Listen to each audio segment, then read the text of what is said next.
estamos conversando con un amigo de la casa.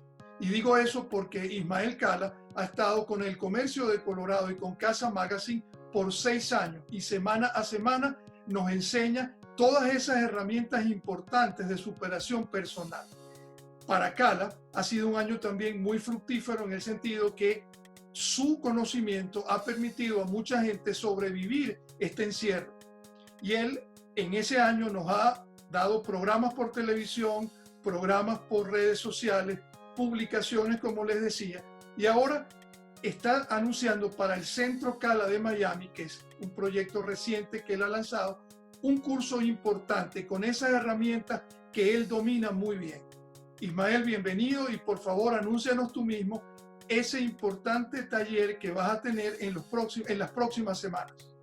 Gracias, Jesús. Para mí es un placer conversar contigo y llegarle a tanta gente, no solo en Colorado, sino que a través de la virtualidad en cualquier parte del mundo donde nos lean, nos escuchen, nos vean.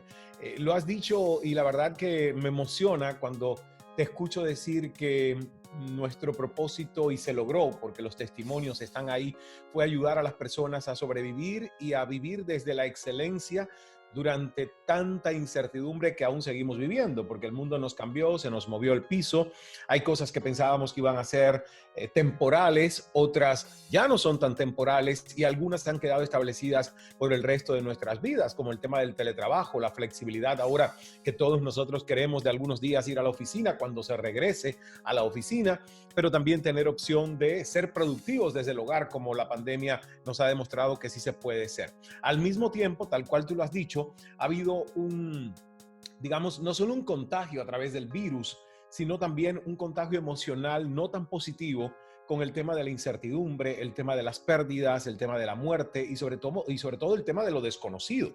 Enfrentarnos a un futuro que casi siempre nos enseñaron a mirar al futuro, no como los futuristas, con entusiasmo y con pasión por descubrir eso que aunque no sé a ciencia cierta qué es, pero me entusiasma porque creo que el tiempo futuro siempre será mejor y no como mucha gente dice que todo tiempo pasado fue mejor. Entonces nosotros inauguramos el Centro Cala, un proyecto que yo le llamo un milagro pandémico en el nombre de Dios, porque surgió desde el 2018 en visualización de venir a la naturaleza, de dejar la ciudad para que nuestros encuentros tuvieran una sede física, rodeados de árboles, rodeados de jardines hermosos, rodeados de lagunas, agua, fuego, los elementos de la naturaleza. Y la verdad que aún con la pandemia no se realizó, digamos, de manera directa porque hubo desvíos, hubo supuestos callejones ciegos, pero siempre le digo a la gente, y es el título de mi nuevo libro que va a salir el próximo año, ya está por concluirse, estoy terminándolo, y se llama Fluir para no sufrir, 11 principios del líder bambú para resetear tu vida.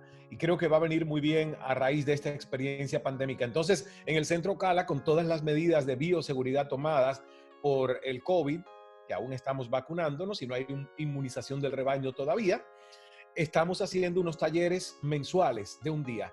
Sin embargo, las personas nos han pedido más, nos han pedido una experiencia para poder entender cómo aplicar en la vida cotidiana esas herramientas de las que yo llevo años hablando, porque las he aprendido de la mano de grandes como Don Miguel Ruiz, como Robin Sharma, como el Dr. Bruce Lipton o el Dr. Joe Dispenza o Deepak Chopra, que es la ciencia del mindfulness, unido con psicología positiva, inteligencia emocional y espiritual, conocimiento de epigenética, entre otros temas. Hemos creado nuestro primer diplomado en mindfulness y meditación. Y es un evento presencial aquí en el Cala Center, a 40 minutos del aeropuerto de Miami, zona sur, una zona agrícola maravillosa que se llama Redland. Y vamos a tener 3 días, 23, 24, 25 de abril, de inmersión total desde el amanecer. Y las personas van a poder practicar, vivir la experiencia sensorialmente hablando. ¿De a qué nos referimos cuando hablamos de mindfulness? ¿A qué nos referimos cuando hablamos de atención plena? Y cómo yo puedo, en la mayoría de los casos, Jesús, optar por estar meditado en vez de caer medicado. Ahora, Cala, es una cosa pretenciosa hablar de un diplomado en mindfulness y meditación. Entonces, para un poco ponerle un ejemplo a quienes nos están viendo, ¿cómo Dame un ejemplo de una práctica relacionada con la meditación o con el mindfulness que puede ayudar en ese proceso, vamos a llamarlo, de superar, de borrar, de olvidarnos de la pandemia. Un ejemplo. Sí, bueno, mira, la pandemia, el olvido casi siempre es un proceso involuntario para el cerebro humano. Cuando uno dice quiero olvidarlo, quiero olvidarlo, quiero olvidarlo, es cuando más complejo se hace el olvidar. Entonces, obviamente, el entrenar la mente es simplemente llevar tu atención, y este es uno de los ejercicios de reentrenamiento al cerebro y a la mente. El cerebro humano está comprobado neurocientíficamente hablando que tiene algo que se llama negativity bias o prejuicio a la negatividad, y tiene una razón de existir porque en la época de las cavernas o las sabanas africanas o incluso aquí en Latinoamérica, cuando no teníamos techo y nos teníamos que meter para resguardarnos de las fieras en las cuevas, nosotros vivíamos en una situación de acecho permanente, de peligro, ¿verdad? A la intemperie, como nómadas. Entonces, obviamente nuestro cerebro más primitivo, la razón de mantenernos vivos es su razón principal de existencia, la supervivencia. Lo que sucede es que hoy ya vivimos en cómodas casas, ciudades, tenemos autos fantásticos, maravillosos, inteligentes, pero todavía nos queda esa amígdala dentro del cerebro límbico conectada con el cerebro reptiliano, que es el más básico, que nos sigue poniendo y magnificando esto de la pandemia, por ejemplo, con miedo, con mucho temor. Cómo yo desde el mindfulness uso ese miedo y lo puedo incluso, digamos, poner en el asiento del copiloto, entrenando mi mente y mi cerebro desde una respiración consciente. A donde yo llevo mi energía y pongo mi atención, eso es lo que crece y se manifiesta en mi vida. Si yo no me doy cuenta que el miedo está creciendo dentro de mí y lo único que yo pienso es que para curar ese miedo tengo que ir al médico para que me mande un fármaco y me adormezca, yo no estoy yendo a la raíz del miedo. Entonces, respiración consciente, cosas que no nos enseñan en la escuela, lamentablemente, porque nos preparan para ser entes productivos y producirle a la sociedad, pero no nos preparan para nosotros entendernos, autoconocernos más, autorregularnos, autocontrolar nuestras emociones y nuestras sensaciones. Un ejercicio práctico es el de sentir, soltar, sonreír.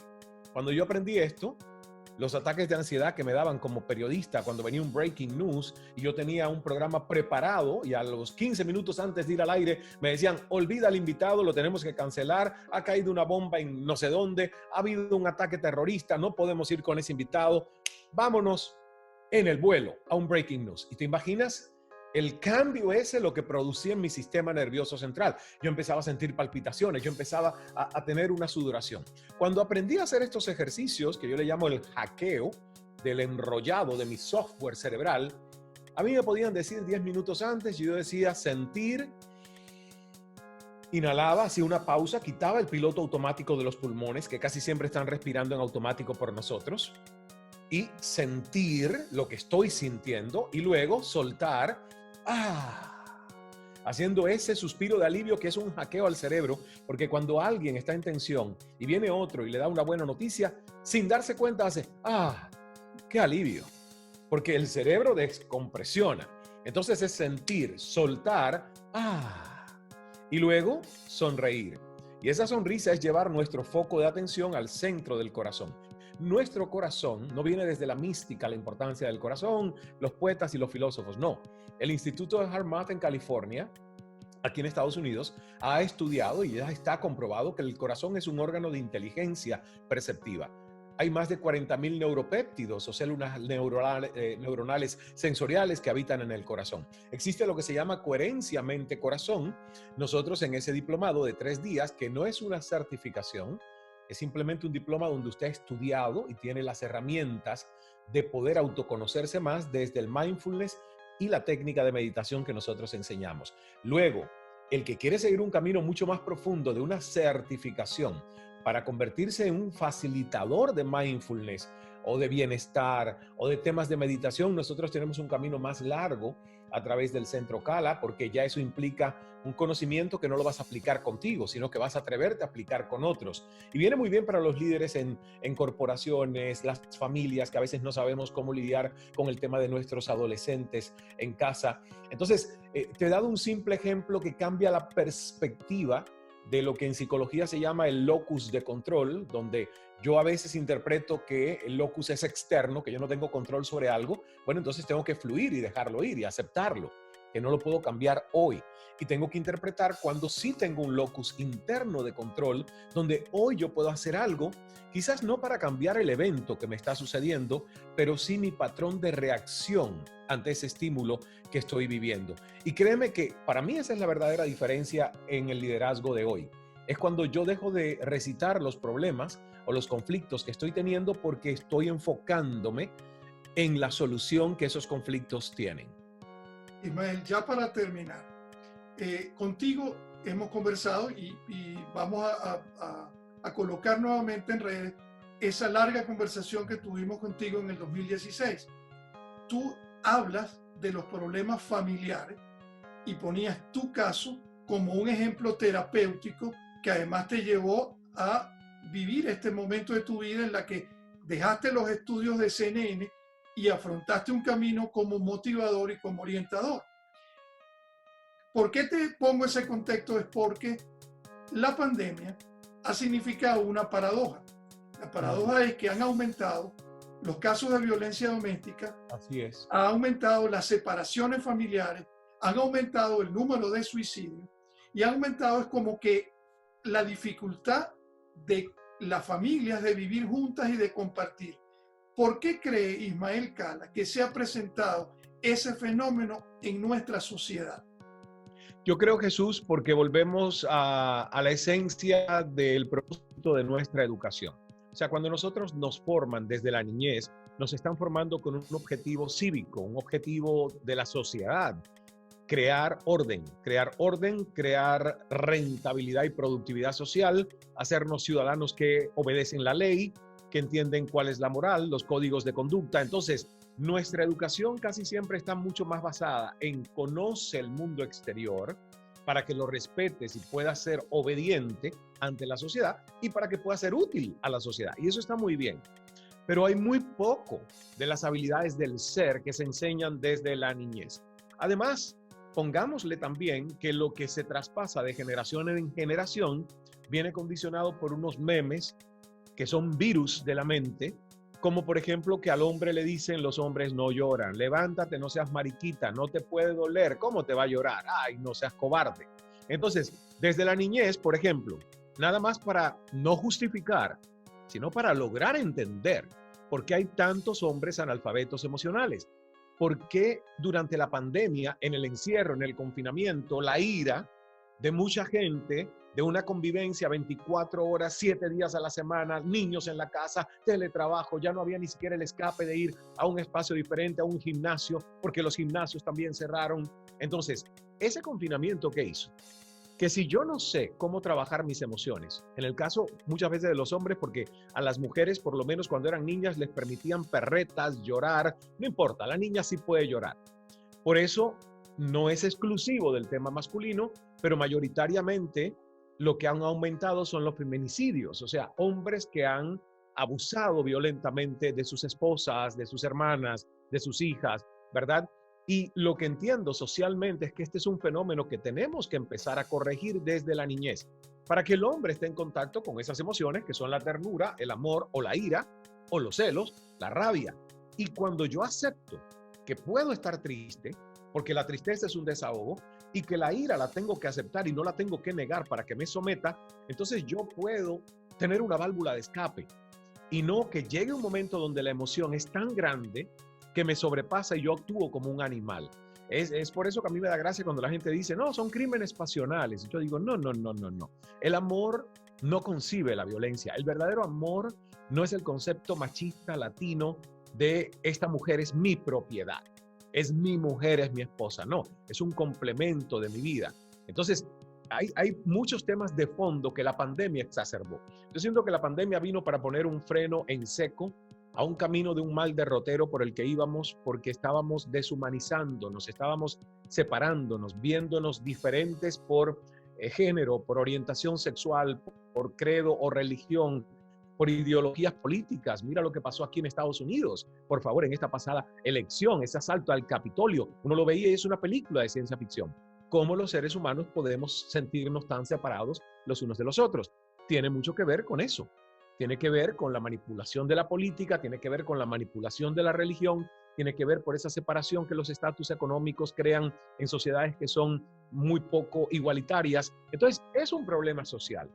Y cuando uno le hace a las personas entender que la única manera de generar ese cambio en el mundo, como decía Mahatma Gandhi, es generando el cambio en ti, sé tú el cambio que quieres ver en el mundo, entonces nos damos cuenta que la fórmula para vivir mejor y crear un mundo con más paz es educar desde la paz, educar desde la comunicación asertiva, educar desde los valores y la inteligencia emocional para que la gente tenga un GPS o una mejor caja de herramientas de autoconocimiento. Al final esa es la gran asignatura que le queda pendiente al ser humano. Podrá saber mucho de geografía, es un arquitecto o una arquitecta fabulosa, pero que poco se conoce, que poco entiende su mundo emocional. ¿Por qué siempre tiene que depender de ir a un médico para que le recete algo contra el insomnio y no es capaz de ir detectando las señales que el cuerpo da de por qué ese insomnio está llegando a ti? Y que tiene que ver con procesos cognitivos sensoriales. Entonces, cuando uno es capaz de hacer pausas y hacer ecografías para entender qué está diciendo el cuerpo, qué está sucediendo en la mente y cómo yo estoy vibrando, porque al final Albert Einstein lo dijo, la energía es la entidad gobernante sobre la partícula, entiéndase la materia. Entonces, si nosotros somos materia orgánica, ¿quién dirige nuestra materia? La energía. Ese espíritu que nosotros tenemos. Y eso es lo que yo me he dedicado a compartir porque a mí me transformó la vida, como tú bien has dicho, de una historia de suicidios, una historia de esquizofrenia, una historia de depresión, una historia sobre todo de tabú, de estigmatismo y de secretismo, porque muchos familiares sentían vergüenza de ese tipo de enfermedad o trastorno cerebral o mental. Entonces, hay que hablar de esto. La salud mental, gracias a Dios. Mira, príncipe Harry y Meghan, en la entrevista con Oprah Winfrey, no importa que vivas en un palacio, si no hay salud mental, si no hay autoconocimiento, si no hay coherencia con lo que sientes, poco vale ser de la realeza o ser rico o ser pobre, porque al final lo que importa es que uno se sienta conectado con un alto nivel de riqueza espiritual. Mira, y así finalizando, casualmente en tu artículo de esta semana hablas de que no importa vivir en un palacio. Correcto. Humanamente tenemos los mismos problemas. Pero tengo aquí otra cita de un artículo donde hablabas de la fatiga de la pandemia. Y dice, ¿en algún momento de la pandemia te has sentido derrotado? ¿Has pensado que no avanzas y que todo parece encallarse? Entonces no estás solo. Eso lo escribiste tú. Y te damos las gracias por comentarios como ese, porque nos permites entender que como humanos compartimos esos problemas y necesitamos ayuda. Y tú haces una labor de pedagogía muy importante enseñando sobre estos problemas. Esperamos seguir contando contigo para que nos ayudes a crecer como personas en todas las áreas de nuestra actividad. Ismael, muchas gracias por esta conversación. Muchísimas gracias, Jesús, y a todos esos que se han interesado por venirse a Miami esos 3 días de abril, 23, 24, 25. Quedan muy pocos cupos porque es una capacidad de alrededor de 40 personas, no más. Es un evento muy íntimo y guardando la distancia social, por supuesto. Pueden entrar en ismaelcala.com/Cala Center. ismaelcala.com/Cala Center, y aprovecho para extenderte una invitación que te vengas acá, si no es para este evento, a cualquier otro, para que conozcas el lugar y puedas vivir la experiencia con nosotros. Con gusto, y te tomaremos la palabra. Aquí te espero, Jesús. Gracias por esta conversación. Gracias.